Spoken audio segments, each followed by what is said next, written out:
بسم اللہ الرحمن الرحیم۔ السلام علیکم۔ آپ دیکھ رہے ہو آل ویڈیو ٹاپک اور میں ہوں نعیم شاہ۔ اللہ تعالیٰ سے نہ کوئی طاقتور ہے اور نہ اس سے کوئی اچھا فیصلہ کرنے والا ہے۔ اللہ اپنے بندوں پر بہت مہربان ہے اور ہر کسی کا دعا قبول کرتا ہے اور ہر کسی کے ساتھ انصاف کرتا ہے۔ اس سے کوئی بڑا بادشاہ نہیں ہے۔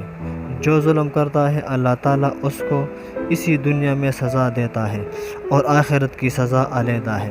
اللہ تعالیٰ انسان کی ہر گناہ پر پردہ ڈالتا ہے، مگر جب انسان کسی دوسرے انسان پر ظلم کرتا ہے تو اللہ تعالیٰ پھر اس کو سزا دیتا ہے۔ ہم بات کرتے ہیں ہلاکو خان کی۔ اگر آپ کو ویڈیو پسند آئے تو چینل کو سبسکرائب کریں اور بیل کے آئیکن کو ضرور دبائیں۔ ویڈیو شروع کرتے ہیں، ویڈیو کو آخر تک دیکھیں۔ ہلاکو خان جس نے اللہ تعالیٰ کی طاقت کا مذاق اڑایا، پھر دیکھے اللہ نے کیسے اپنے طاقت کا جلوہ دکھایا۔ دنیا کا ظالم وحشی ترین انسان ہلاکو خان اپنے گھوڑے پہ شان سے بیٹھا ہوا تھا۔ چاروں طرف تاتاری افواج کے صفیں کھڑی تھی۔ سب سے آگے ہلاکو خان کا گھوڑا تھا۔ ہلاکو خان کے سامنے قیدی مسلمانوں کی 3 صفیں کھڑی کی گئی، جن کو آج ہلاکو خان نے اپنے حکم پر قتل ہوتے دیکھنا تھا۔ پھر وہ ظالم بولا، ان کے سر قلم کر دو، اور جلاد نے لوگوں کے سر کاٹنے شروع کر دیے۔ پہلے صف میں ایک کی گردن گئی، دوسرے کی گردن گئی، تیسرے چوتھے کی۔ پہلے صف میں ایک بے قصور بوڑھا غریب قیدی جو کہ اپنے گھر کا واحد کفیل بھی کھڑا تھا، وہ موت کے ڈر کی وجہ سے دوسرے صف میں چلا گیا۔ پہلے صف کا مکمل صفایا ہو گیا۔ ہلاکو خان کی نظروں نے اس بوڑھے کو دیکھ لیا تھا کہ وہ موت کے خوف سے اپنے پہلی صف چھوڑ کر دوسرے صف میں چلا گیا تھا۔ ہلاکو خان گھوڑے پہ بیٹھا ہوا ہاتھ میں طاقتور گرز لیے اچھال کر اس سے کھیل رہا تھا اور مسلمانوں کے قتل کا منظر دیکھ کر اس کھیل سے خود کو خوش کر رہا تھا۔ جلادوں نے دوسرے صف پر تلواروں کے وار شروع کیے، گردنیں ان کے اڑنے لگے۔ جلاد تلوار چلاتے رہے اور خون کے فوارے اچھل اچھل کر زمین پر گر رہے تھے۔ اس بوڑھے بابا نے جب دیکھا کہ دوسرے صف کے لوگوں کی گردنیں کٹ کر اس کی باری بہت جلدی آنے والی ہے تو وہ بھاگ کر تیسرے صف میں کھڑا ہو گیا۔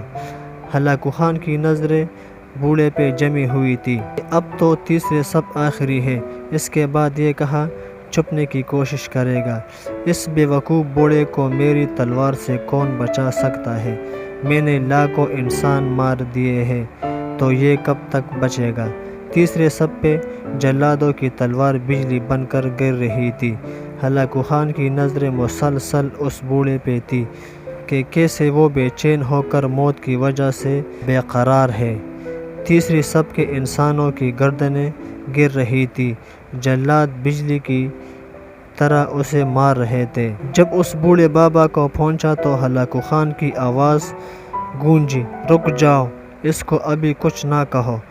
بابا بتا، پہلی صف سے تو دوسری صف میں بھاگ آیا، جب وہ ختم ہوئی تو تیسری صف میں بھاگ آیا۔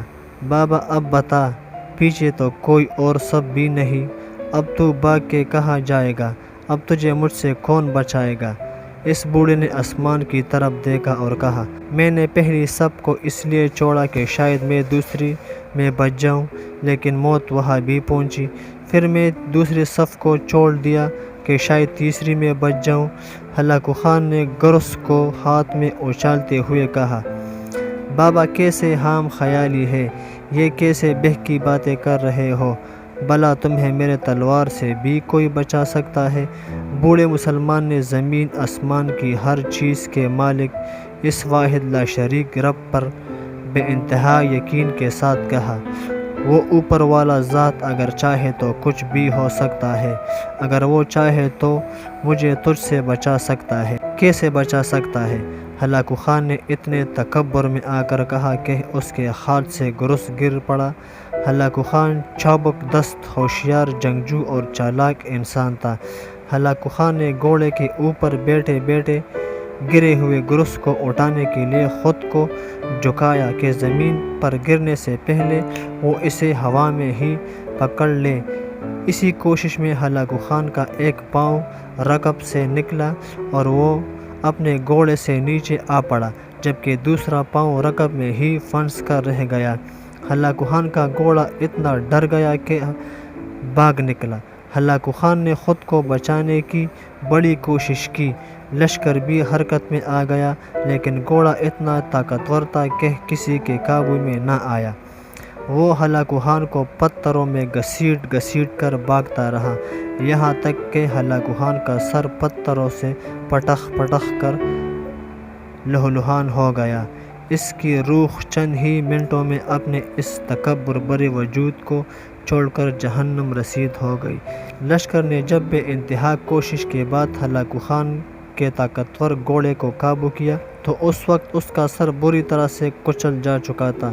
ہلاکو خان کا لشکر اس بوڑھے بزرگ سے اتنا خوفزدہ ہو گیا کہ لشکر نے اسے جان بوجھ کر نظر انداز کر دیا، اور وہ بابا بڑے آرام اور سکون سے پیدل ہی اپنے گھر کی طرف چل پڑا۔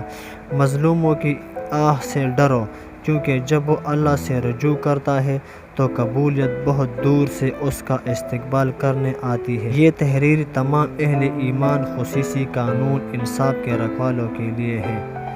اللہ ہم سب پر رحم کرے۔ شکریہ۔